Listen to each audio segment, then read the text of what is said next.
하시기 바랍니다. 자, 지난 시간까지 3장 리카르도 비교 이론에 대해서 공부를 했습니다. 오늘은 4장 특수 생산 요소와 소득 분배, 그러니까 특수 생산 요소 모형에 대해서 공부를 하겠습니다. 자, 이 장의 목차를 보면 서론, 그 다음에 모형, 특수 생산 요소 모형, 그 다음에 이 모형 셋업을 하고 난 뒤에 여기서 무역이 어떻게 결정되는지를 보고, 그 다음에 더 중요한 것은 특수 생산 요소 모형과 소득 배분이라고 했죠. 무역에 따라 가지고 소득 배분이 어떻게 바뀌는지 그걸 봅니다. 여기서 이제 무역의 분쟁 원인을 아마 이야기하게 될 겁니다. 이래서 무역에 대해서 비판이 많이 생긴다라는 거죠. 그래서 무역의 정치 경제, 논란에 대한 이야기, 그 다음에 노동의 국제적 이동성, 뭐 이런 거에 대해 가지고 보겠습니다. 자, 어쨌든 뭐 리카르도 비교 이론을 본다 그러면 무역은 어쨌든 gains from trade, 양국에 다 좋을 수 있다라는 거죠. 무역은 그렇게 좋은데 무역에 대해서 비판이 왜 그래 많냐라는 거죠. 뭐 실제 뭐 우리나라에서는 뭐 그렇게 비판이 많지는 않습니다. 무역에 대해서.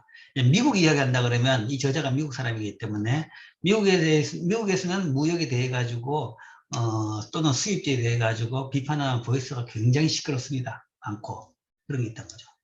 우리나라도 이제 일부 농업 부분이라든지 일부 산업에서는 이제 수입에 대해 가지고 상당히 거부감을 느끼고 비판을 하는 부분이 있죠. 자, 왜 그렇게 특히 이제 미국 같은 나라 선진국에서는 일수록 뭔가 하면 이런 보이스가 더 크게 들립니다. 근데 왜 이래 반대가 많냐에 대해 가지고 여기서 한번 설명을 해봅니다. 그 다음에 또 하나, 그래서 무역에 따라 가지고 뭔가 하면 우리 대부분 그 분업을 해가지고 완전히 특화를 해가지고 무역을 할 것이다 라는 것이 일반적인 그 리카르도 모형에서의 임플리케이션이었습니다. 그렇지만 보면 대부분 나라에서 완전 특화는 잘 안 이루어져요. 수입도 하지만 국내에서도 만들고 있습니다. 그런 식으로 다들 어중간하게 좀 돼 있다라는 거죠. 그럼 그 원인이 뭐냐라는 것에 대해 가지고 몇 가지 이야기를 했죠. 뭐 거래 비용, 뭐 수송 비용, 그 다음에 생산 요소가 여러 가지다라는 거죠. 리카르도 모형은 생산 요소가 딱 한 개이기 때문에 그래 단순하게 딱 떨어졌습니다. 그런데 실제적으로는 생산 요소가 여러 개 될 수 있다라는 얘기겠죠. 여기에서 이제 그걸 이제 설명합니다. 무역이 국내 소득 분배에 강한 영향을 주는 이유는 생산 요소가, 이게 그렇게 생산 요소가 여러 가지 모형입니다. 특수 생산 요소란 모형이라고 이야기하는데, 생산 요소가 사실은 여기는 세 개입니다. 세 개인데, 생산 요소는 세 개인데, 각 생산에 사용되는 생산 요소는 두 개인 거죠. 그러니까 리카르도 모형은 생산 요소는 노동 하나였습니다. 하나였는데, 여기서는 이제 생산 요소가 각 생산에서 두 개로 요소가 이제 복수가 되는 거죠. 복수가 되는데, 이제 전체로 두 개가 아니라 전체는 또 세 개가 됩니다. 좀 그래 복잡한 형태죠. 그래서 특수 생산 요소 모형이다 라는 거죠. 근데 이렇게 되면 이 무역이 소득 분배에 강한 영향을 주게 됩니다. 주게 되는데 이제 그 이유가 뭐냐? 자원이 한 산업에서 다른 산업으로 적극적으로 혹은 비용을 들이지 않고 이동할 수 없다라는 거죠. 그렇기 때문에 소득 분배에 영향을 준다라는 거죠. 즉 무역을 통한 이익이 있다. 그러면 예를 들어가 이익보는 산업으로 가면 된다라고 이야기했죠. 그러니까 수입 산업에서는 이제 그걸 접고 다들 수출 산업으로 이동해서 그걸 하면 된다. 그러면 세계적으로 다 양국 다 더 좋아진다라는 겁니다. 그런데 실제 그게 쉽지가 않은 부분들이 있더라라는 거죠. 한 산업에서 다른 산업으로 적극적으로 이동하는데 엄청난 비용이 들거나 또는 불가능한 경우도 생긴다. 이런 거죠. 그럴 때 이제 무역에 따라 가지고 누구는 쫄딱 망하는 사람이 생길 수 있다. 산업마다 수요하는 생산 요소들이 또 특히 다른 경우에 그게 더 심하다. 이런 예를 지금 보일 겁니다. 이런 것을 아주 두드러지게 보일 수 있는 그런 모형이 특수 생산 요소 모형입니다. 자, 특수 생산 요소 모형은 무역에서 소득 분배에 영향을 준다. 무역 때문에 무역이 발생하게 되면 소득 분배에 지대한 영향을 주는 모형을 보여줍니다. 자, 이 모형의 가정은 리카르도 모형하고 동일하게 두지화 모형입니다. 투자, 제한 두 개입니다. 직물과 식품 동일하게 했습니다. 그런데 이제 생산 요소가 이제 굉장히 복잡하게 된다는 거죠. 노동은 하나가 아니라 세 개입니다. 한 개가 아니라 세 가지가 등장했습니다. 노동은 원래 있던 것이고 여기다가 자본과 토지 두 개가 더 등장했습니다. 그 다음 나머지 셋업은 다 동일합니다. 요 생산 요소 이외의 나머지 셋업은 동일합니다. 모든 시장은 완전 경쟁 상태 하에 있다. 그죠? 자, 그러고 난 뒤에 이제 생산 요소와 생산물의 관계가 나오는데, 직물은 자본과 노동을 사용해서 생산된다. 그러니까 직물의 생산에 필요한 생산 요소는 자본과 노동이다. 생산 요소는 자본, 노동, 토지인데 직물에서는 토지는 필요 없는 겁니다. 토지는 필요 없고 자본과 노동만 필요하다. 식품 생산에는 토지와 노동만 사용된다. 그러니까 여기에는 또한 자본은 필요 없는 거죠. 토지, 노동만 사용된다.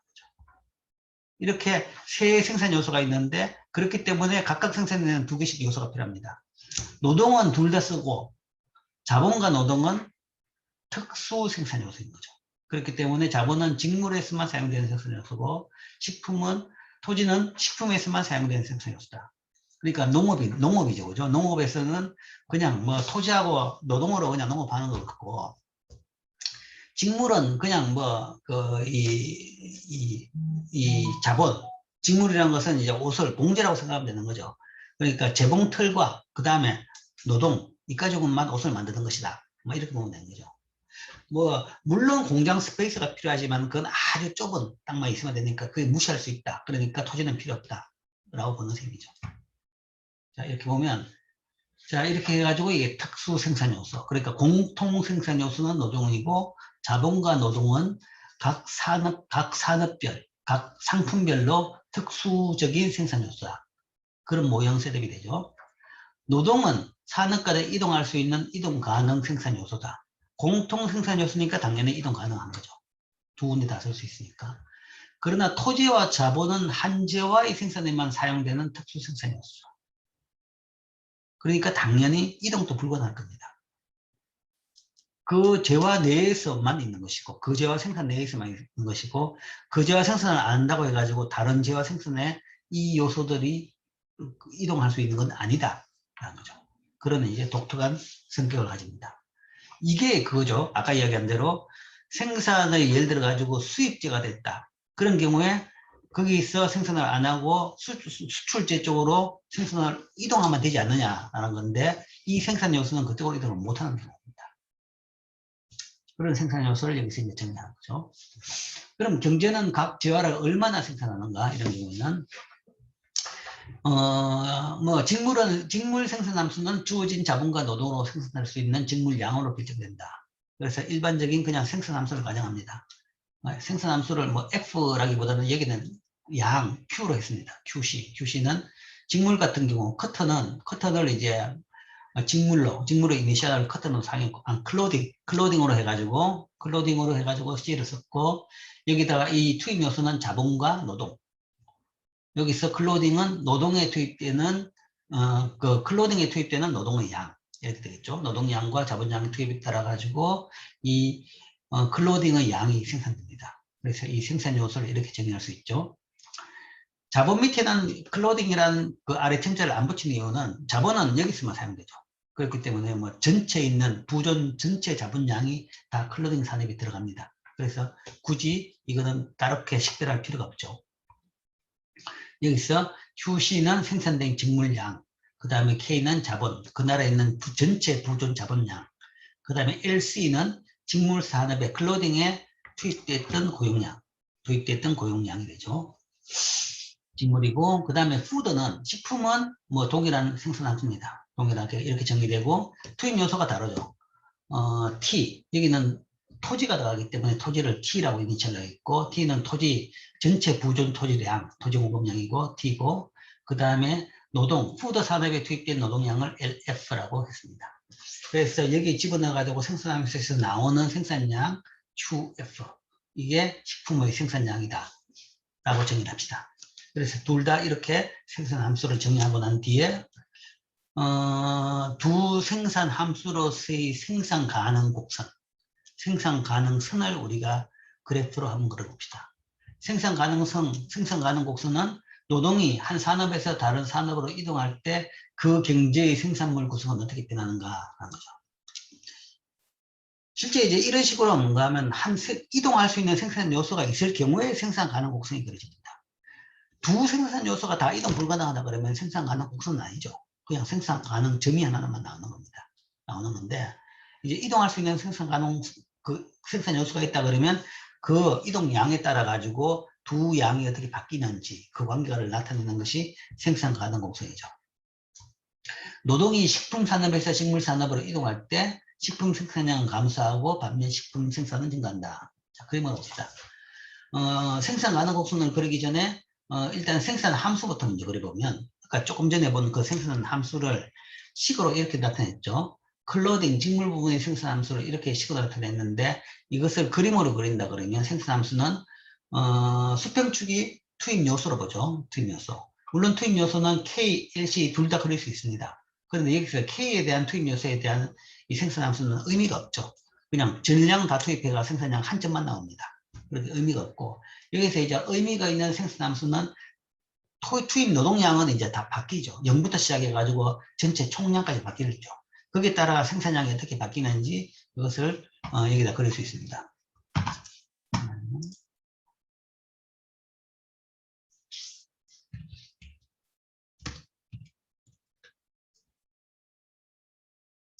그래서 보면 투입량이 노동량이 0이다 그러면 생산량이 0일 것이고, 투입 노동량이 늘어남에 따라 가지고 생산량이 이렇게 늘어나는 우하향, 우상향하는 이런 생산 함수가 될 겁니다.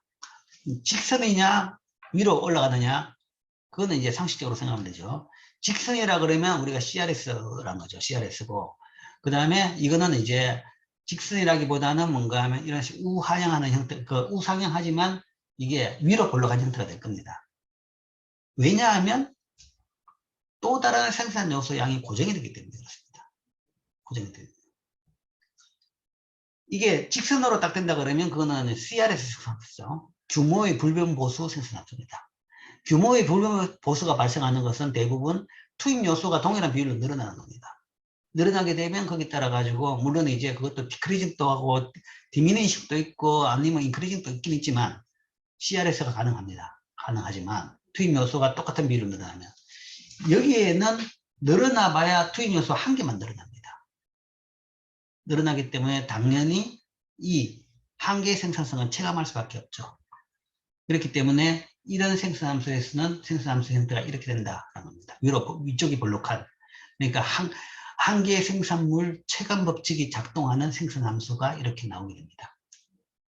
이게 직물의 생산함수고, 직물 아니고 뭔가 하면 그 푸드도 마찬가지입니다. 똑같은 형태일 겁니다. 이런 형태의 생산함수가 나옵니다. 투입 노동량에 대해서는. 즉, 생산함수의 형태는 한계 수입 체감의 법칙을 반영한다. 즉, 한 근로자가 생산 과정에 추가되는 것은 자본을 증가시키지 않고 각 근로자가 더 많은 자본을 가지고 작업한다는 것을 의미하죠. 그렇기 때문에 각 추가적 단위는 전 단위보다 더 적은 생산량을 추구하는 겁니다. 그래서 이 그림은 노동의 추가적 단위에 해당되는 생산량 증가는 노동의 한계 생산물을 나타내는데 그게 체감을 하는 그런 형태의 생산물이 되겠죠. 그래서 이런 형태의 생산함수가 되고, 그것을 한계 생산성으로 그림을 그리면 이렇게 되는 겁니다. 노동의 한계 생산량. 앞에 그림은 그냥 노동의 생산량이었는데 이제는 뭔가 하면 노동 한 단위 늘어서 추가로 생산되는 양을 본 거죠. 그러면 처음에는 뭔가 하면 이렇게 높았습니다. 높았는데 점점점 그 높이는 낮아지는 거죠. 그래서 한계 생산성이 체감하는 생산함수의 이 한계 생산성을 이렇게 그릴 수 있죠. 노동 투입에 따라 가지고 MPL, 한계 생산, 마지널 프로덕티비티 오브 레이버, 클로딩 부분에서 한계 생산물이 이렇게 점점 낮아지는 형태로 볼 수가 있죠. 그 다음에 이제 생산 가능성 곡선을 그립시다. 생산 함수를 그렸고, 한계 생산성 나타내는 그림도 그렸고, 그 다음에 이제 생산 가능성 곡선을 그립시다. 생산 가능성 곡선은 이제 두 재화, 여기서는 식품과 그 다음에 직물, 이 두 재화의 콤비네이션이죠. 경제 전체로 직물과 식품 산업에 고용된 총 고용은 전체 가지고 있는 총 노동량일 겁니다. 총 노동 공급과 같았습니다. 그렇기 때문에 LC하고 LF의 합은 전체 총 노동량 L입니다. L이고 이 공식을 이용해서 경제의 생산 가능 곡선을 그리면 도출하면 이렇게 됩니다. 이렇게 생산 가능 곡선이 되죠. 자, 이게 생산 가능 곡선인데 앞에는 안 나왔죠. 이 생산 가능 곡선은 이 앞에는 안 나왔죠. 생산 가능 곡선은 이 말만 쓰면겠죠. 그 생산 가능 곡선이 이제 끝까지 설명하겠는데 생산 가능 곡선은 노동이 한 산업에서 다른 산업으로 이동할 때 그 경제 구성이 어떻게 변하는지를 보고 노동이 식품 산업에서 직물 산업으로 이동할 때 식품 생산량은 감소하고 직물 생산량은 늘어나죠. 반면에 직물에서 식품으로 이동한다 그러면 식품 양은 늘어나고 직물 양은 줄어들게 되겠죠. 그래서 그런 그림이 바로 이런 그림입니다. 이 그림이죠. 이 그림은 총 생산량인데 이 그림이 뭔가 하면 여기서 오른쪽으로 이동한다는 것은 직물 생산량이 늘어나는 겁니다. 늘어나는 것은 노동의 직물 쪽에서 일을 근로자가 더 많은 거죠. 많으면 직물 생산량이 늘어나고 이쪽으로 늘어나면서 대신에 식품 생산량은 줄어드는 거죠. 그렇기 때문에 이런 형태의 우하향한 형태의 선이 됩니다. 선이 되고 그러나 이제 왜 볼록하느냐에 대해 가지고 이제 여기서 제일 큰 차이는 이겁니다. 볼록한 형태의 생산 가능 곡선이 있는 거죠. 리카르도 모형에서는 생산 가능 곡선이 딱 직선이었습니다. 직선이었죠. 직선이었는데 여기서는 볼록한 형태의 생산 가능 곡선이 나오게 됩니다. 왜냐? 생산 함수가 직선이 아니기 때문에 그렇습니다. 리카르도 모형에서의 생산 함수도 직선이었습니다. 투입 요소는 하나밖에 없기 때문에 투입 요소 느리면 거기에 따라 가지고 비례해서 생산량이 늘어난다고 그랬죠. 그런데 여기서는 생산 요소가 두 개이기 때문에 둘 다 같이 늘으면 같이 똑같은 비율로 생산량이 늘어날 수는 있겠는데 한 요소는 생산량이 그 투입량이 고정입니다. 특수성 생산수는 고정이기 때문에 노동을 늘려봐야 더 늘어나는 생산량은 늘어나긴 늘어나지만 점점점 줄어들죠. 덜 늘어나는 거죠. 그렇기 때문에 이게 이런 식으로 한 개의 생산물이 체감하는 형태의 이런 생산함수가 되죠. 그러니까 앞에 있는 이 그림을 지금 앞에 있는 요 그림을 뒤집은 거죠. 그죠? 요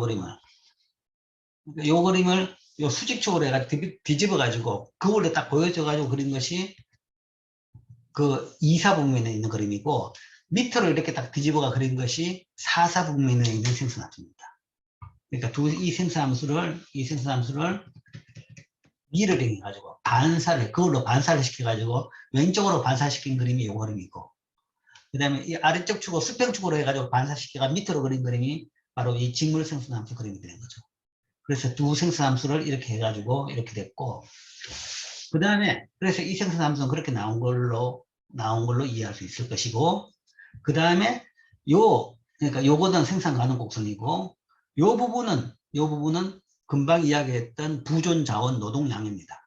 그러니까 그 나라에 있는 총 노동량 가지고 양쪽 산업에다가 배분해가지고 생산에 사용될 겁니다. 사용되면 총 노동량은 이 L량이죠. L량이고 이 축은 노동 투입량이고 이거는 식품 산업에 투입된 노동량이고 이거는 직물 산업에 투입된 노동량을 나타내는 축인데 이 전체 총 노동을 식품에 다 썼다 그러면 L은 요 지점에서 요 지점이 되겠죠. 그 다음에 반면 뭔가 하면 모든 노동을 다 직물 산업에만 썼다 그러면 요 L 지점, 요 지점이 될 겁니다. 그럼 L 모든 다 여기만 썼던 것이고 실질적으로는 뭔가 하면 요 사이점, 요 사이 직선의 비율에 따라 가지고 요 사이 직선에 따라 가지고 양쪽에 배분이 되는 겁니다. 예를 들어서 1점이 선택됐다 그러면 전체 노동 중에서 요 폭만큼을 식품 산업에 사용됐고 식품 산업에 이만큼 사람들이 가서 일을 했고 그 다음에 남는 요 폭만큼이 사실 요 폭이죠. 그죠? 요 폭만큼을 직물 산업에 가서 근로자들이 일을 한 그런 경우죠. 전체 L만큼 근로자가 이만큼이 식품 산업, 요만큼이 직물 산업에 가서 일을 했을 때 그때 노동의 배분점이 바로 이 점입니다. 이 점이 되는데 지금은 이제 각각 이 세 그림을 네 그림을 설명했는데 이 네 그림이 다 연결되어 있다는 거죠. 연결되어 있기 때문에 이렇게 사사분면에다 그랬습니다. 그랬는데 1사, 2사, 3사, 4사 분면이 그랬는데 이 3, 4분면의 배분에 따라서 요즘에 배분되어 있다. 그러니까 노동을 이만큼 식품에 쓰고 이만큼 직물에 썼다. 그러면 이만큼 식품에 썼다 그러면 식품 생산량은 이만큼이 되죠. 이 높이만큼 되죠. 이 높이만큼 됐다. 식품 생산량이 이 높이다. 그러면 생산 가능 곡선에서 식품 높이는 요 높이가 될 겁니다. 이 높이가 되고 그 다음에 직물 산업에서 노동은 요만큼 사용됐죠. 그럼 요만큼 직물 산업에서 노동을 투입하면 그때 생산되는 직물량은 이만큼 투입하게 되면 그때는 생산되는 노동량, 직물량이 요 높이만큼, 요 폭만큼 될 겁니다. 이 폭만큼. 그럼 이 폭만큼 직물 생산됐다 그러면 생산 가능 곡선에서 이 폭만큼 가서 요 폭만큼 손을 끌 수 있는 거죠.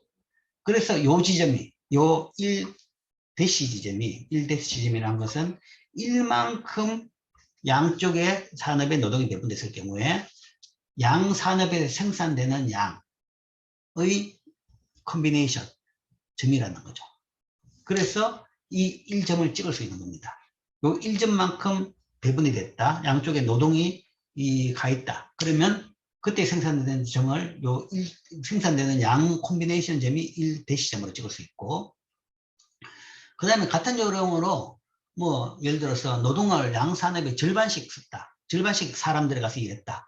그렇다 그러면 절반만큼 더 가서 이만큼 일하면 이만큼 여기서 생산되겠죠. 식품에서 생산되고 그러면 식품 생산량은 요 높이만큼이 될 것이고 그 다음에 이만큼이 그러니까 이만큼 직물산업에 가서 일을 하게 됐다. 그러면 근로자가 이만큼 투입되면 노동이 투입되면 직물 생산량은 이 높이만 이 폭만큼 되겠죠. 그럼 이 폭만큼이 폭을 쭉 여기다 그리면 이 폭만큼이 여기서 생산되는 양입니다. 그럼 2대시 지점이 이만큼으로 양쪽의 노동이 갔을 경우에 생산되는 두 생산량의 점입니다. 점이 되고 그 다음에 3점만큼으로 뭔가 하면 양쪽 노동이 투입됐다. 그러니까 요 폭만큼 식품에 투입되고 이 높이만큼 직물이 투입됐다. 그러면 그때 생산된 양이 3다시점이 되겠죠. 3다시점. 그런 식으로 1점, 2점, 3점 등을 점을 점점 찍어가지고 그 3점 뿐만 아니라 이 사이도 뭔가 하면 요 각 점 구성마다 뭔가 하면 생산량을 해가지고 점을 다 찍습니다.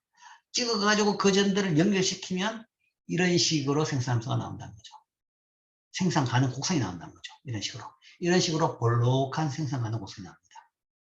그래서 요 그림은 사실은 우리가 이렇게 그린다라고 이야기한 것이 아니라 요 세 개를 그리고 나가지고 이 세 개 그린 것에 따라가지고 그리면 이렇게 나온 겁니다.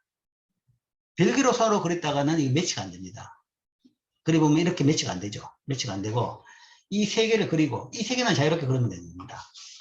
이거 생산함수는 뭔가 하면 어쨌든 이런 식으로 한계 생산성을 체감하는 형태로 볼록한 형태만 그리면 됩니다. 얼마나 볼록할지야 그야 그러기 나름이죠. 자유롭게 그리면 됩니다. 양쪽 다 이렇게 생산함수 그리고 그 다음에 두 개의 노동 배율은 뭔가 하면 이건 45도 선이죠. 마이너스 45도 선이죠. 그런 식으로 총 부존량은 딱딱 동일한 요 폭입니다. 높이고 동일한 폭이죠. 그죠? 만큼 일량이 그 나라의 노동 그 부존량이니까. 그리고 딱 연결시키는 45도 선을 그리고 난 뒤에 각 매칭하는 점들에 따라 가지고 이걸 그리고 나면 예를 들어 이 점은 어떻게 나왔느냐? 요 점이라는 것은 사실은 노동이 여기 들어간 거죠. 모든 노동이 식품의 생산에 투입된 거죠. 그렇게 되면 그 점에 따라 가지고 생산되는 요만큼 집어넣으면 요 해당하는 생산하면서 요 높이가 나오겠죠. 그럼 요 높이가 바로 요 높이입니다. 요 높이가 되죠. 그러니까 요 점이 이렇게 나온 거죠. 그런 식으로 점들에 따라 가지고 매칭되는 점들을 찍으면 생산 가능 곡선이 이렇게 나오더라 하는 거죠. 근데 이렇게 나왔다는 것의 제일 큰 부드러워지는 특징은 직선이 아니라 밖으로 볼록한 형태가 나왔다 하는 거죠. 밖으로 볼록한 형태가 나왔는데 왜 밖으로 볼록했냐? 기하학적으로 따져본다 그러면 이 생산함수 이게 뭔가 하면 직선이 아니라 생산성을 체감하는 형태이기 때문에 이렇게 볼록하게 나온 겁니다. 이거는 직선이기 때문에 이걸 따르는 것은 직선이죠. 근데 여기서 볼록하기 때문에 이것 때문에 이렇게 직선이 이게 볼록한 형태가 나왔다. 거죠. 즉, 왜 생산 가능 곡선은 곡선인가? 한 경제가 한 재화를 더 많이 생산할 때 각 산업에서 노동에 대한 수학 체감은 기회 비용을 증가시키는 거죠. 그러니까 점점점 노동 투입이 많아질수록 추가 생산되는 양은 줄죠. 그러면 하나 더 만들수록 기회비용은 점점 더 올라갑니다. 식품으로 나타내는 직물의 기회비용은 생산 가능국순의 기울기죠. 그렇기 때문에 기회비용이 올라가는 걸 나타내기 위해서 낸다면 당연히 볼록하게 나오는 겁니다. 앞에 우리가 리카르도 모형에서는 기회비용이 생산량에 따라서 전혀 변화가 없었죠. 항상 고정입니다.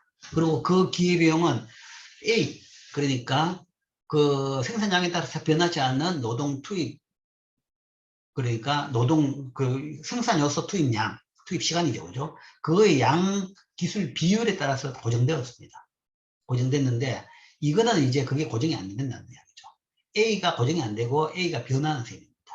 변하기 때문에. 그렇기 때문에 한계 생산성이 체감하는 것이고, 그래서 기회비용이 생산량에 따라 가지고 바뀌고, 생산량이 늘어날수록 기회비용은 높아진다. 그래서 그걸 반영하면, 그걸 나타내는 것이 생산 가능 곡선이 그렇게 그에 따라 기울기가 변하는 것이라는 것은 바로 이런 식으로 올라간 형태가 되죠. 즉, 한 경제가 직물을 더 많이 생산할 때 그 기울기는 점점점 커진다. 이게 나오나?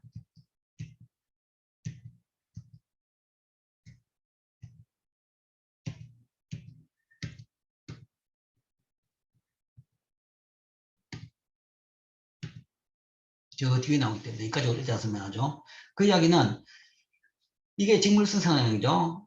1-지점보다 2-지점에서는 직물 생산을 더 많이 하죠. 더 많이 하게 되면 이 1점에서의 접점의 기울기, 이게 직물 생산을 1-만큼, 그러니까 이만큼 하는 기회비용입니다.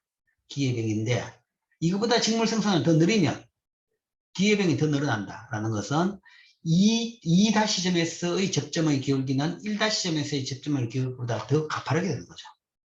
더 가파르게 된다. 그 접점의 기울기가 기회비용이라고 했죠. 그래서 기회비용이 더 가파라지는 것을 나타낸 겁니다. 생산을 더 많이 할수록 그 노동 한 단위 투입에 따른 한계 생산성은 떨어지고, 그 이야기는 소위 생산의 기회비용은 더 높아지는, 그래서 기울기가, 이 접점의 기울기가 더 가파라지는 그런 형태가 되는 거죠. 그래서 이게 이렇게 볼록한 형태가 되는 겁니다. 즉 직물 한 야드를 더 많이 생산하는 기회비용은 MPL분의 MPLC분의 MPLF 파운드의 식품이다 하는 거죠. 어쨌든 요만큼의 식품 단위다. 식품 단위죠. 직물 한 단위 더 생산하기 위해서는 MPLC분의 1 노동시간이 필요하죠. 필요한데 이 노동시간 한 단위를 더 쓰기 위해 가지고는 이 노동시간은 다른 데서 나와야 되죠. 그러니까 이거는 식품에서 그만큼 가지고 와야 됩니다. 데리고 와야 됩니다. 식품 생산에서 해방을 시켜야 되는 거죠. 이거를 거기서 가지고 오기 위해서는 식품 생산량이 MPLF 단위만큼 줄게 되는 겁니다. 그러니까 그 한 단위만큼, 그 한 사람이 일한 만큼 식품 생산량이 줄게 되는 거죠. 줄게 돼가지고 그게 뭔가 하면 이 사람이 직물에 오면 직물에서는 이만큼 생산량이 늘어나게 되는 거죠. 그러면 그 기회비용을 본다 그러면 그 기회비용이라는 것은 식품 생산을 줄이고 직물 생산을 늘리기 위해서는 식품 산업 고용을 줄이고 직물 산업 고용을 늘리는 것이니까 식품 산업에서 노동의 한계 생산물은 증가하고 직물 산업에서 노동 한계 생산물은 감소하게 되는 거죠. 그렇기 때문에 MPL분의 MPC는 증가한다. 그래서 생산량이 늘수록 MPL분의 MPLC분의 MPLF는 드러나는, 증가하는. 그러니까 더 그림으로 봐가지고 기울기가 더 가팔라지는 그런 형태가 나오게 되는 거죠. 그러니까 볼록한 형태가 나올 수밖에 없다. 자, 그래서 지금까지가 셋업입니다. 지금까지가 셋업이고 모형이 이렇게 구축이 된다. 그리고 이 모형에서의 의미, 중요한 것은 생산 가능 곡선이 이제는 직선이 아니라 볼록한 형태다. 그래서 보다 현실적입니다. 보다 현실을 잘 반영하는 형태가 되는 거죠. 자, 여기서 얼마나 많은 노동이 각 산업에 고용될까? 실제적으로 이 셋업 내에서 과연 그러면 결정을 봅시다. 어디서 생산이 이루어지느냐? 이것도 사실은 이제 모형의 결정, 생산의 결정점에 대한 이야기죠. 어디서, 그러니까 두 생산물, 직물과 식품을 얼마만큼 생산할 것이냐? 그것은 두 산업에 얼마만큼 가서 일을 할 것이냐라는 겁니다. 두 산업에 가서 얼마만큼 가서 일을 하게 되면 결국은 그만큼 생산량이 결정되겠죠. 그래서 각 두 산업에서 생산량이 어떻게 결정되는가를 알기 위해서는 노동시장에서 어디에서 뭔가 하면 노동 수요 공급이 이루어지느냐. 그러니까 이 직물산업에서 고용되는 고용량이 노동시장에서 어떻게 결정되느냐라는 거죠. 그러니까 직물 노동시장, 직물 노동시장, 직물산업형 노동시장에서 직물산업에서의 노동 수요, 그 다음에 전체의 노동 공급. 전체의 노동 공급은 사실은 식품산업에서의 노동 수요의 역입니다. 양산업에서의 노동 수요의 교차점에서 사실은 고용량이 결정됩니다.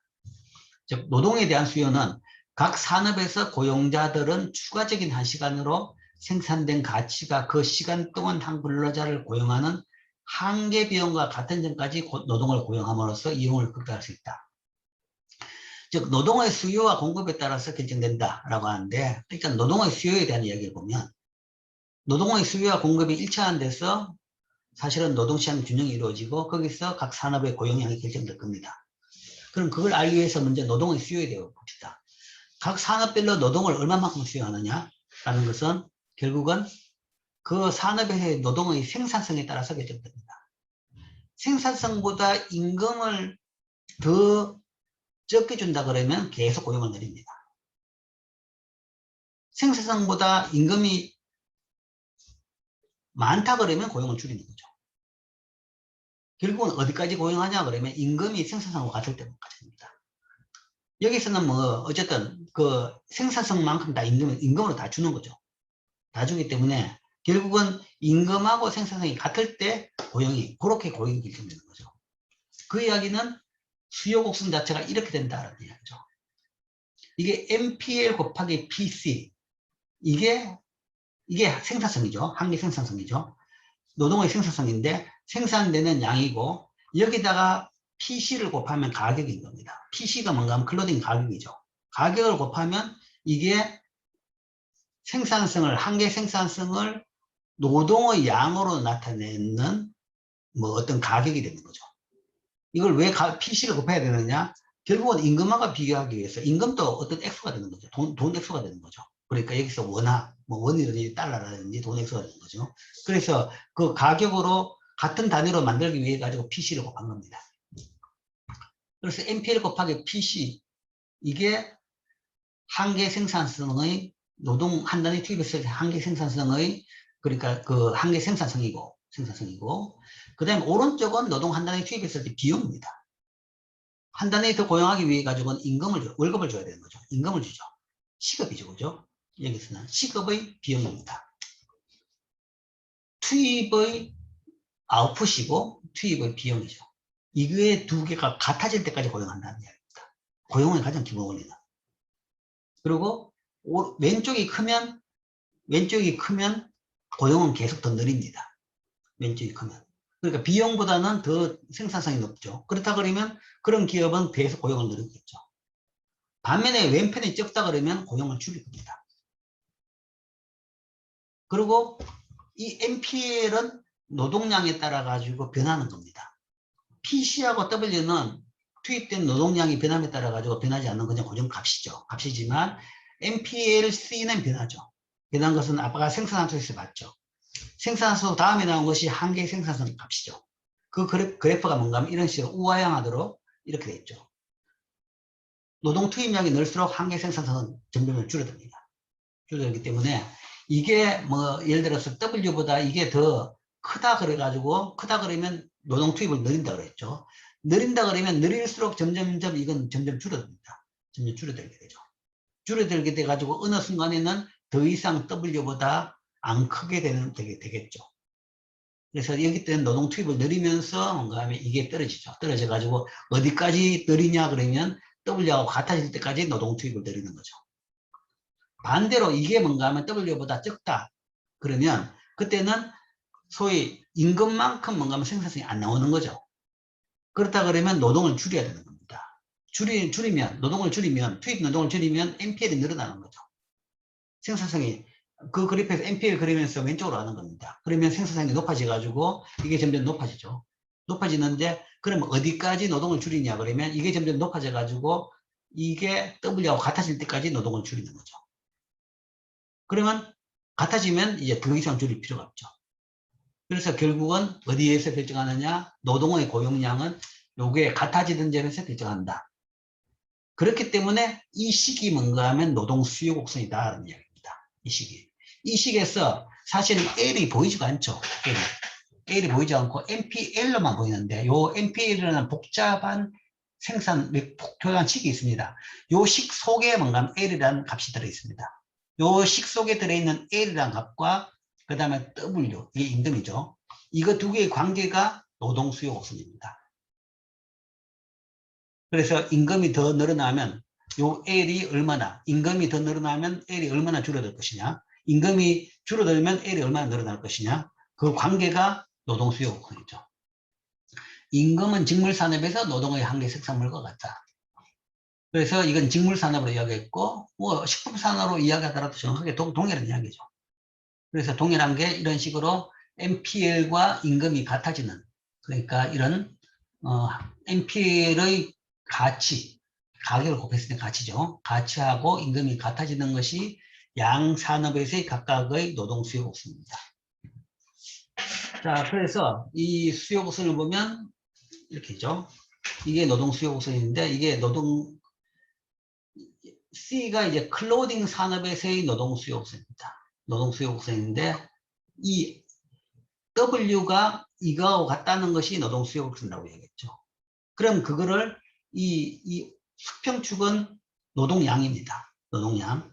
직물산업에 사용된 노동량이죠. 이게 0이고 오른쪽으로 갈수록 직물산업에 투입된 노동량이죠. 이게 늘어남에 따라 가지고 거기에 따라서 우리가 늘어나면 NPL이 점점점 줄어들죠. PC는 노동력 값이고, 그렇기 때문에 이 우하향하는 노동 수요 곡선이 나옵니다. 노동 수요 곡선. 그러니까 투입됨에 따라 가지고 이 노동 수요가, 이 노동 공급이 늘어날수록 이게 점점점 줄어드는 그런 노동 수요 곡선이 나오죠. 그래서 뭐 이런 형태의 수요 곡선이 나오고, 임금이 W1이다 하면 그때는 이만큼 직물 산업에서 노동을 고용하게 됩니다. 반면에 임금이 이거보다 더 높다, 이 높이다, 임금이 이 정도 높이다, 그러면 요 거쳐하는 요점만큼, 그러니까 요 폭만큼의 노동을 수요하게 되는, 이 산업에서 이만큼 고용을 하게 되는 노동 수요가 나오게 되죠. 임금이 더 낮다 그러면 훨씬 더 오른쪽으로 늘어나죠. 더 많이 노동을 수요하는. 그러니까 상식적으로 임금이 낮으면 고용을 많이 하고, 임금이 높아지면 고용을 줄이는 그런 우하향하는 노동 수요 곡선이 나오게 됩니다. 그래서 지금 설명한 이 노동 수요 곡선은 소위 경쟁시장에서 상식적인, 그러니까 한계 생산성 가치가 임금하고 같아지는 이 선에서 노동 수요가 결정되는 이런 우하향하는 노동 수요 곡선이 나오죠. 자, 이걸 다시 더 설명하죠. 나오고, 그래서 이에서 두 산업의 노동 수요를 나타냈는데, 직물 산업에서 노동에 대한 수요는 NPL에서 PC를 곱한 값이죠. 그죠? 그래서 식품 산업에서 노동에 대한 수요는 자, 그 다음에 식품 산업에서 설명합시다. 이제 이 그림이 좀 복잡한데, 여기는 이제 무역론에서는 부재화 모형이기 때문에 이 미러링을 많이 합니다. 반사를 많이 합니다. 그래서 복잡합니다. 그러니까 이게 하나의 노동 수요, 직물 산업에서의 노동 수요인데, 식품 산업에서의 노동 수요 곡선은 이렇게 나왔습니다. 이렇게 나왔는데, 사실은 수요 곡선은 다 우하향할 건데, 이건 왜 우상향이냐? 왜냐하면 미러링을 했기 때문에 그렇습니다. 그걸로 반사했기 때문에. 이거는 반사를 어떻게 했냐 그러면 이쪽을 축으로 했습니다. 이쪽을 축으로 해가지고 높이는 동일합니다. 동일하게 임금인데 노동 투입량을 이게 뭔가 하면 0이고 식품산업에서 0입니다. 0이고 왼쪽으로 갈수록 식품산업에서 왼쪽으로 0에서 여기서의 요 넓이만큼이, 요점에서의 넓이만큼을 그 식품산업에 투입되는 노동력으로 했는 거죠. 그러니까 이 축으로 해가지고 그걸로 반사를 해버린 겁니다. 반사를 해버려가지고, 그러니까 이 정반대의 기울기가 되는 거죠. 이렇게 그렇습니다. 그 이야기는 예를 들어서 임금이 이 수준이다 그러면, 동일하게 이 수준이다 그러면 식품 산업에서도 이만큼 여기서 이만큼 고용을 해가지고 생산량이 이만큼 되겠죠. 반면에 임금이 이것보다 더 높다, 이 정도 높이다 그러면 식품 산업에서는 고용량을 줄이겠죠. 임금이 높으니까 당연히 줄여야 되겠죠. 줄이니까 뭔가 하면 이것보다 더 줄어들었던 요만큼으로 줄어듭니다. 줄어들게 되고, 이만큼 노동량을, 고용량을 줄이니까 뭐 생산량은 오히려 더, 그러니까 이 생산 가치, 한계 생산성은 더 높아지니까 이렇게 한계 생산물 가치는 더 높아지는 거죠. 더 높아지는 요 진행이 됩니다. 이런 식으로 걸릴 수 있는 거죠. 어쨌든 왼쪽 축으로 해가지고 여기서 원점으로 생산량의, 그러니까 노동 투입량을 원점으로 해가지고는 직물산업의 노동 수요 곡선을 이렇게 걸 수 있고, 요점을 식품산업에서 고용된 노동량이 0으로 해가지고 오른쪽에부터 시작해가지고 쭉 이렇게 가면서 노동 수요 곡선을 그리면 이런 빨간색으로 노동 수요 곡선을 그릴 수 있습니다. 이걸 왜 이렇게 그렸냐 그러면, 양산업에 투입되는 노동량은 제한되어 있다는 거죠.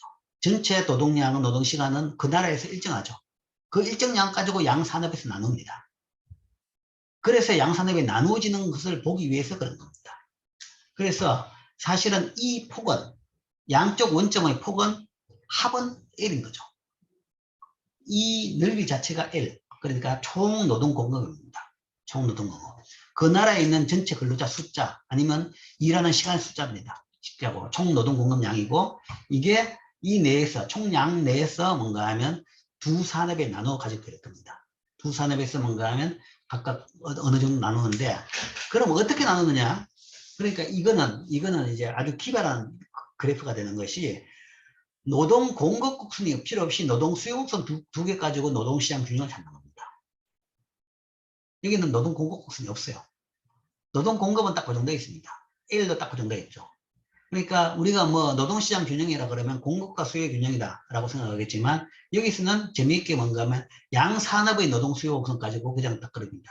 그리는데 공급은 이 전체 폭으로 딱 제한되어 있고, 이쪽 산업의 수요, 이쪽 산업의 수요 해가지고 같아지는 지점이 균형이라는 얘기입니다. 여기서 뭔가 하면 직물산업에서 이만큼 고용되고 식품산업에서 이만큼 고용된다 라는 차원에서 고용이 결정된다. 그럼 이 같아지는 지점은 이 일점의 의미가 뭐냐? 이 일점의 의미라는 것은 노동의 한계 생산성이 같아지는 지점이라는 거죠. 두 산업에서. 어떤 산업이라도 노동의 한계 생산성 가치가 더 높으면 그쪽에 더 많이 고용을 할 겁니다. 낮은 사람은 고용을 줄일 거죠. 결국은 어디까지 두 산업 간에서 노동 이동이 발생하느냐? 같아질 때까지. 그러니까 이동은 왜 발생하느냐? 한계 생산물 가치만큼 사람들은 월급을 주니까, 임금을 주니까. 임금이 어디든지 조금만 더 높은 데 있으면 사람들이 그쪽으로 이동할 겁니다. 이동하게 되면 그쪽은 임금이 좀 떨어지고, 임금이 빠져나온 산업에서는 임금이 다시 좀 올라오겠죠. 생산성이 높아지니까. 그런 식으로 조정돼 가지고 결국은 어디까지 조정되냐 그러면 두 산업에서 이 NPL이 같아지는 지점까지 계속 노동 이동이 되고, 결국은 균형이라는 것은 두 산업의 노동 상계 생산성이 같아지는 지점이다. 그게 바로 1점입니다. 1점이라는 것은 이 교차점 의미는 두 산업의 한계 생산성이 같아지는 고용량 지점이다. 그렇죠. 그렇게 노동의 배분이 결정되는 겁니다. 즉, 다시 앞으로 가서 그 설명을 하면, 이건 이제 그림에 대한 설명이죠. 수평축은 총 노동 공급이고, 이 직물은 왼쪽에서, 식품은 오른쪽에서 이렇게 해가지고 나타냈죠. 노동이 산업가로 이동할 수 있기 때문에 두 산업은 같은 임금을 지불해야 되는 거죠. 만일 임금이 직물 산업에서 더 높다 그러면, 그러니까 직물에서 NPL이 더 높다 그러면 거기 임금이 더 높겠죠. 그러면 근로자들은 임금이 같아질 때까지 식품 산업에서 직물 산업 쪽으로 이동을 할 겁니다. 월급을 더 많이 주니까. 혹은 임금이 식품 산업에서 더 높다 그러면 근로자들은 뭐 반대 방향으로 이동할 겁니다. 그런 식으로 이동이 계속 발생하다가 결국은 균형점이라는 것은 더 이상 이동이 발생 안 하는 지점이라는 것은 노동 수요 곡선이 교차하는 곳에서 균형 임금과 두 산업 간의 노동 배분이 결정되는 거죠. 그래서 노동 배분은 2점이다 라고 합니다. 총 노동량 중에서 이만큼이 여기서 일하고 직물에서 일하고 이만큼이 식품에서 일하는 LF1이 식품에서 일하고 LC1이 직물에서 일하는 식으로 배분이 되는 겁니다. 자, 그 다음에 이걸 가지고 이제 생산량으로 한번 봅시다. 그러면 그만큼 노동량이 딱 결정됐다. 그러면 각 산업에서 그 사람들이 가서 일하면 거기서 그만큼 생산량이 나오겠죠. 나오고 그 다음에 생산성과 그 다음에 두 상대 가격을 봅시다. 생산점에서 생산 가능 곡선은 직물 가격을 식품 가격으로 나눈 음의 값을 나타내는 선과 접한다. 그죠. 그 이야기는 그러니까 상대 가격과 생산량의 관계는 이렇게 된다는 겁니다. 자, 이게 어떤 의미냐. 생산 가능 곡선이 이렇게 돼 있죠. 그죠? 이렇게 돼 있는데 여기에서 어떤 지점에서 생산이 된다. 여기죠. 이 생산 가능 곡선이 이겁니다. 우리 앞에 1사분면에 있던 그림이었죠. 그 그림이었는데, 그러니까 리카르도 모형에서는 직선이었는데, 이제 이건 볼록한 형태가 됐죠. 볼록한 형태가 됐는데, 거기서 예를 들어 가지고 양쪽의 노동 배분량이 결정됐다. 그러면 그 배분량에 따라 가지고 직물 생산량이 이만큼이고, 식품 생산량이 이만큼이었다. 그러면 그때는 생산되는 지점이 이 지점입니다.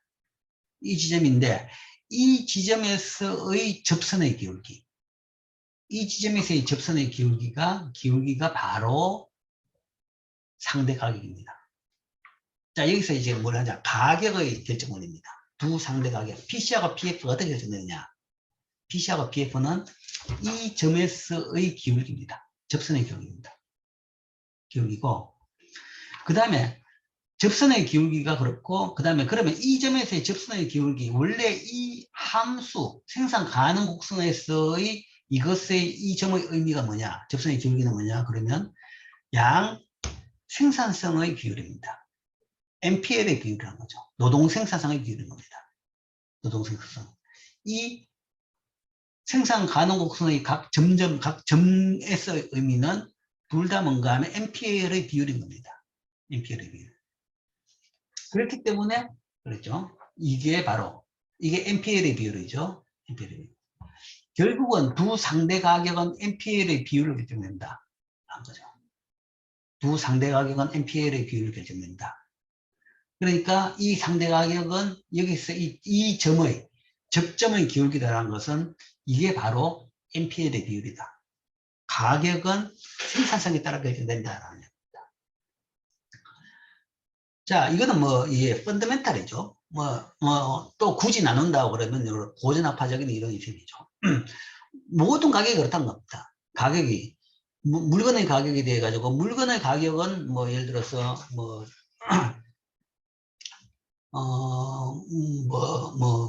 예를 들을까요?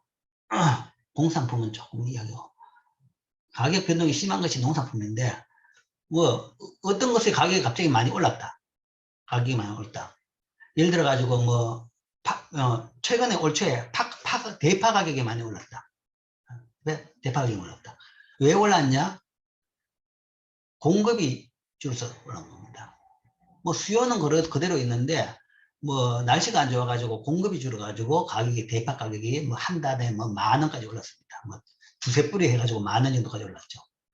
지금은 이제 공급이 넘쳐가지고 두세 뿌리 해가지고 1,000원밖에 안 합니다. 오히려 더 폭락해 있습니다. 농산물 가격이 이렇게 변동이 심해가지고 한푼 문제라는 이야기죠. 오를 때는 많이 오르다가 그 다음에는 바로 또 폭락해 버립니다. 이런 가격 변동은 사실은 수급의 문제죠. 이거는 펀더멘탈이 아닙니다. 대파의 MPL이라는 것은 뻔합니다. 투입되는 노동량, 그 다음 종자 가격, 그런 거죠. 그 다음에 땅 사용 비용 아주 미미합니다. 그런 거죠. 그렇기 때문에 뭔가 한번 따져보면 대파 가격 하나가 몇 불에 해가지고 1,000원, 2,000원밖에 안 하는 겁니다.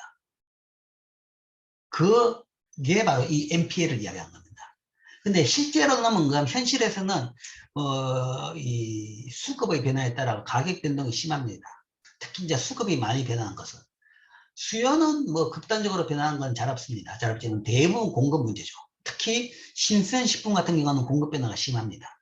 농산물 같은 경우에는 기후 변화에 따라 가지고 공급 변화가 심하고 반면에 수요는 별 차이가 없다 그러면 그때는 가격이 굉장히 변동이 심하죠. 갑자기 공급이 조금만 줄어도 가격은 폭등하고 공급이 조금만 늘어도 가격이 폭락하는 뭐 그런 식의 변동입니다. 특히 가을철이 되면, 김장철이 되면 배추 가격이 폭락 아니면 폭등입니다. 그러니까 배추 항상 파동입니다. 조금만 많이 공급되면 폭락이고, 아니면 조금만 줄면 뭔가 하면 배추 가격이 엄청 비싸가지고 김장을 못하겠다, 이런 얘기가 나오죠. 배추든 마늘이든 고추든 다 그 이야기입니다. 그런 것은 사실은 수급의 문제죠. 수요가. 단기적으로는, 그런데 이제 그게 계속 그러냐는 아니죠. 일시적이라는 겁니다. 단기적으로는 수요 공급에 따라 가격 변동이 심합니다. 그건 수급이라는 것이고, 그러나 장기적으로는, 장기적이라는 것은 쉽게 이야기하면 5년 평균, 10년 평균 가격을 보라는 이야기죠. 별 차이 없어요. 계속 그대로입니다. 왔다 갔다, 왔다 갔다, 왔다 갔다 이런 거죠. 평균은 별 차이 없습니다. 배추 두 포기 가격은 항상 뭔가 하면 3,000원에서 3,000원 정도입니다. 평균적으로.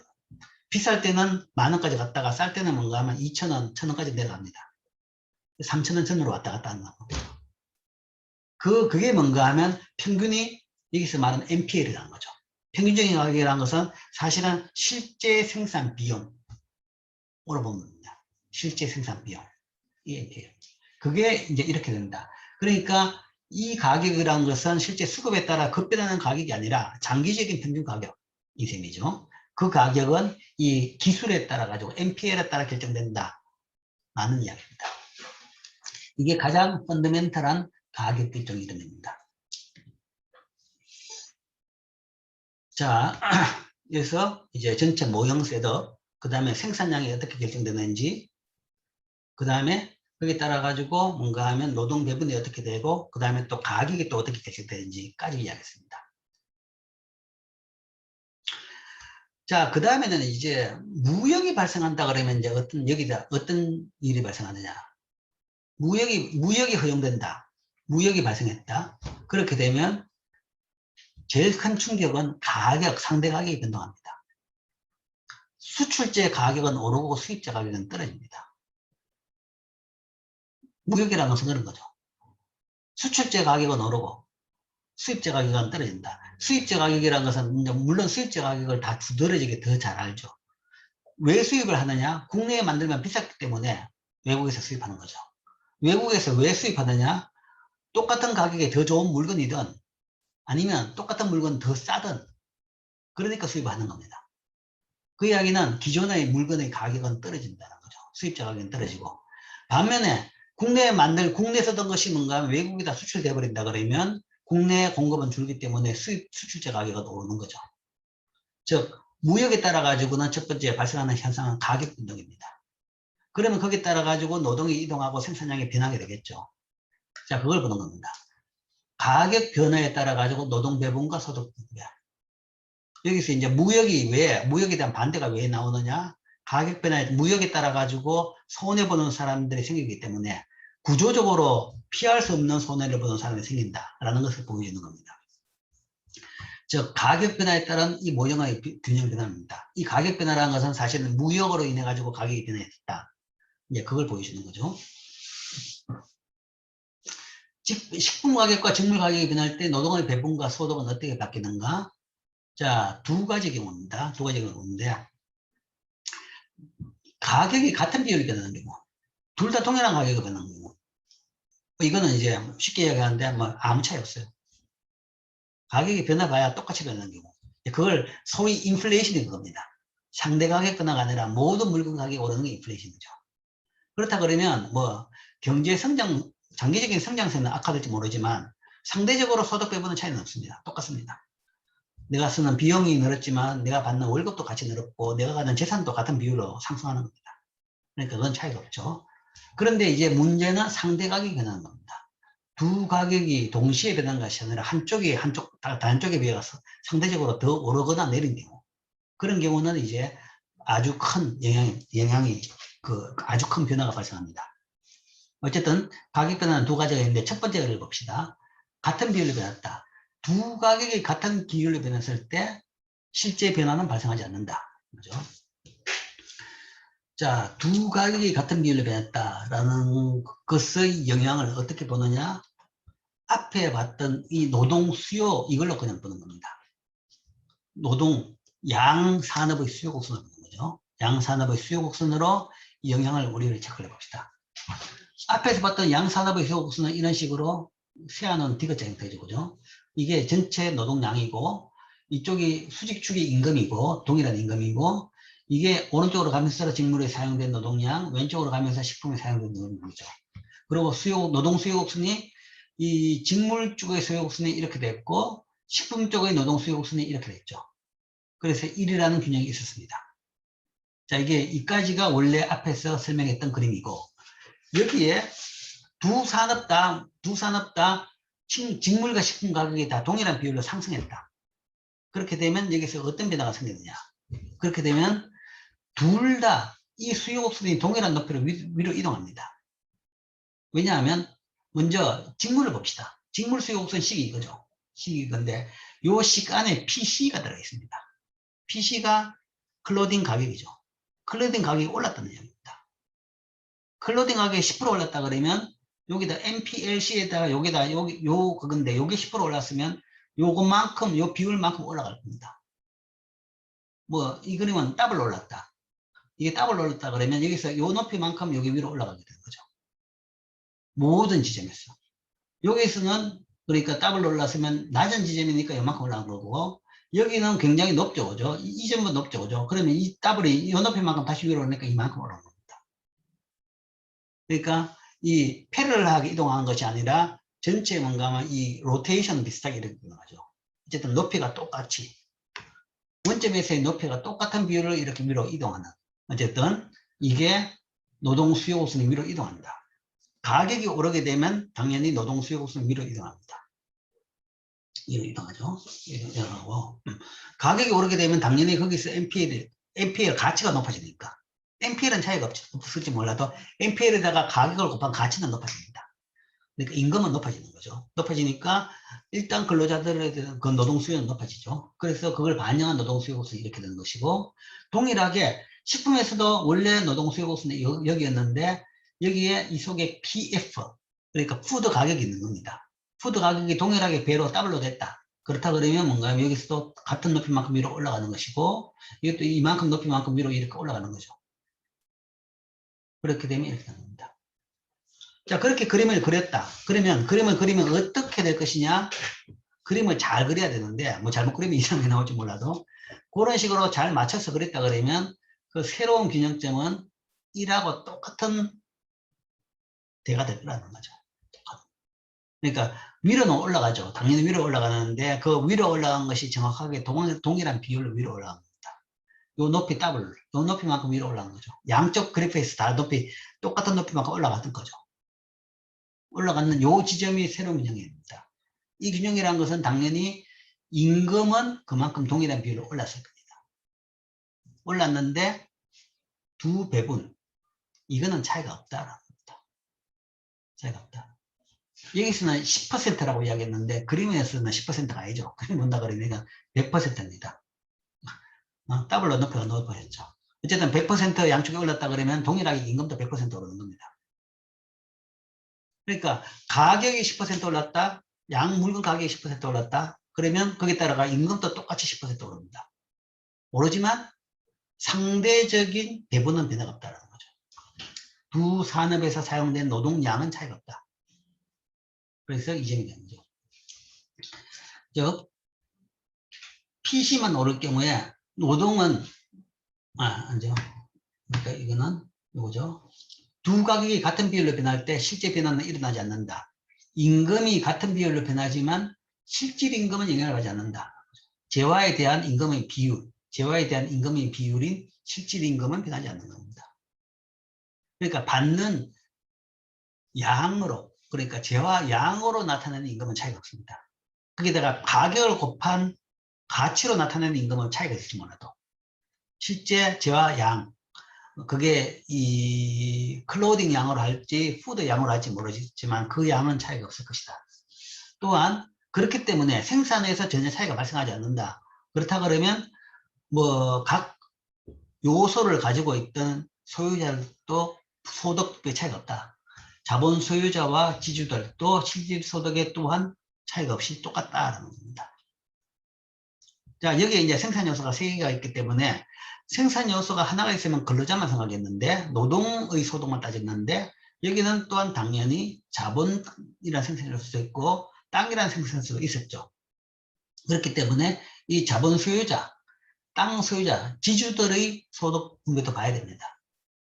근데 이 경우에도 뭔가 하면 이런 식으로 두 개가 똑같은 비율로 변했다 그러면 이 사람들의 소득에도 전혀 차이가 없습니다. 물론 이제 이 사람들의 소득이 어떻게 이제 계산되느냐라는 것은 연습 문제 보면 그 재미있는 예들이 많이 있습니다. 숫자로 정확하게. 이 사람들의 소득까지도 같이 계산할 수 있습니다. 어쨌든 여기서는 차이가 없다. 자, 문제는 여기입니다. 상대 가격이 변한 경우입니다. 자, PC만 오를 때, 단지 PC, 직물 가격만 올랐을 때 노동은 식품산업에서 직물산업으로 이동하고 직물산업은 증가하는 한편 직물 생산은 더 늘어나는 만큼 늘어나고 뭐 반면에 식품 생산은 줄죠. 직물 가격만 올랐다 그러면 직물 근로자들이 직물 산업에서 임금이 더 오르니까 직물 쪽으로 사람들이 일하러 더 갑니다. 그래서 직물 생산량이 늘지만 식품에서는 근로자들이 빠졌기 때문에 식품 생산량은 줄게 됩니다. 줄게 된다. 임금은 핏이 오른 만큼 오르진 않다. 그죠? 왜냐하면 처음에 핏이 오른 만큼 있지만 거기에 근로자들이 더 들어오게 되면 한계 생산성이 체감하기 때문에 사실은 더 들어온 근로자를 합친 소위 한계 생산성 가치는 처음보다는 떨어져야 되는 거죠. 그래서 직물산업의 노동의 한계 생산물은 감소한다. 감소하기 때문에 PC가 오른 부분이 있지만 한계 생산물이 감소한 부분이 있어가지고 둘이 곱한 값은 당초 PC 오른 만큼은 오르지 않게 된다. 그래서 그것을 이 그림으로 보면 이렇게 되는 거죠. 자, 이 그림은 앞에하고 동일한 그림입니다. 동일한 그림이고, 그러니까 이 가격 변화 이전의 그림은 요게 소위 클로징 부분에서의 노동 수요고, 요 파란 것이 푸드 부분의 노동 수요다라는 거죠. 이 앞에는 두 곡선 다 위로 올라간 것만을 봤는데, 지금은 이제 하나만 가격이 오른 경우를 봅시다. 클로징 부분, 직물 부분 가격만 오른 경우. 그럼 동일하게 직물 부분 가격, 이 노동 수요 가격 상승에 따라가 PC 상승에 따라 가지고 PC1이 PC2로 올랐다. 그러면 그 오른 비율만큼 이것이 위로 올라가게 됩니다. 위로 올라가게 되면 단순히 이제 그래프적으로 본다 그러면 아, 교차점이 이 지점이 되구나 라고 볼 수 있죠. 그럼 이 지점에 비해서 이 지점의 차이는 자, 노동량이 배분이 변했다. 그러니까 옛날에는 직물에 뭔가 하면 이만큼 일했는데 이제는 직물 근로자가 이만큼 늘었다. 그 이야기는 이만큼의 늘은 부분은 당연히 식품에서 이동하는 근로자들이죠. 식품에서 근로자가 이만큼 직물 산업으로 이동했다. 라는 걸 우리가 알 수 있습니다. 알겠죠? 그 이유는 당연히 직물 산업에서 임금이 올랐기 때문에 PC가 올랐기 때문에 임금이 올랐기 때문에 더 많은 근로자들이 이쪽으로 갔을 겁니다. 갔는데 이제 얼마나 올랐느냐에 대해 가지고는 처음에 그러니까 오르기 전에 본다 그러면 사실은 임금이 이만큼입니다. 그러니까 이 근로자들이 이동하기 이전에 그냥 임금 오른 것만 따져 본다 그러면 PC가 올라가지고 이만큼 올랐을 겁니다. 옛날에는 임금이 여기였는데 직물산업에서 이제는 가격 오른 것만 반영한다 그러면 임금이 이만큼 오르게 된 거죠.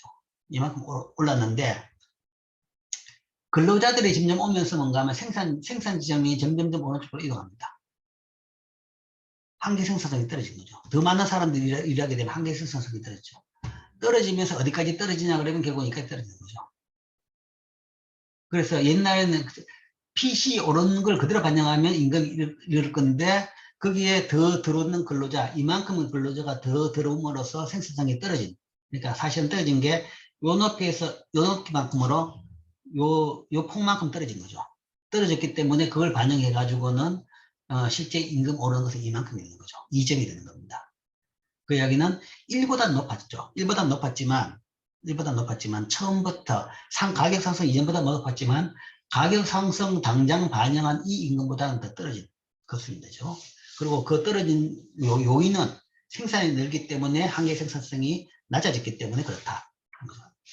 그 다음에 이 푸드 산업 부분에서도 같은 효과가 생깁니다. 푸드 산업 부분에서도 임금이 오릅니다. 임금이 오르는 것은 푸드 산업에서도 임금이 올라갈 수 있는 이유는 딴 게 아니라 푸드 산업이 뭐 잘해서가 아니라 근로자들이 빠지게 된다 그러면 일하는 사람이 줄어든다 그러면 그때는 한계 생산성 체감 법칙에 따라 가지고 생산성이 올라갑니다. 한계 생산 체감이라는 것이 근로자가 늘면 생산성이 떨어지지만 반대로 근로자가 줄면 생산성은 높아지는 거죠. 그래서 생산성이 높아지면서 임금이 이까지 올라간다는 거죠. 그러니까 PF는 변화가 없습니다. 변화가 없는데도 불구하고 대신에 이거는 생산성이 높아지면서 이만큼 올라가 준다는 거죠. 그러니까 이런 PC의 가격 상승에 따라 가지고 결국 결론적으로 본다 그러면 클로딩 부분에서의 생산성은 떨어질 만큼 더 많이 만들어지는 거죠. 반면에 푸드 부분에서는 생산성이 높아지는 겁니다. 생산성이 높아질 만큼 더 적게 고용하고 더 적게 만들어지는 겁니다. 그런 식의 생산의 변화가 발생합니다. 즉 PC만 오를 때 노동은 식품산업에서 직물산업으로 이동하고 직물 생산은 증가하는 반면에 식품 생산은 감소하죠. 그래서 임금은 오르긴 오르는데 처음의 PC만큼은 오르지 않고 따라서 직물산업의 노동 한계 생산물 감소만큼을 까먹죠. 까먹기 때문에 PC만큼은 오르지 않죠. 그래서 그 새로운 이의 균형이 되는 거죠. 그리고 이제 거기에 따른 생산량 두 분의 생산량을 본다 그러면 원래 가격 변화 이전의 생산량이 여기였다 그러면 가격 변화 이후의 생산점은 예를 들어서 이 직물 생산량은 늘었죠, 그죠? 늘어났고 그 식품 생산량은 줄어들었죠. 그래서 더 오른쪽 여기입니다. 오른쪽 여기인데 이 점의 의미는 어떤 점이냐 그러면 이 점에서의 기울기는 PF분의 PC가 그러니까 PC가 올라온 거죠, 그죠? PF는 그대로입니다. PF는 그대로고 PC가 올랐다는 것은 이 접점의 기울기가 뭔가 하면 더 가팔라졌다는 거죠. 가팔라졌는 점. 그러니까 양으로 해가지고 점을 찍어도 되고 아니면 기울기로 계산해가지고 가팔라진 점에 따라 가지고 그걸 이 기울기 들고 와가지고 기울기에 맞는 점을 찾아도 되는 겁니다. 그럼 그 점이 바로 이 점이 되는 겁니다. 그럼 이 점은 당연히 식품 생산량은 줄어들었고 직물 생산량은 늘어나는 그런 이점이 되는 거죠.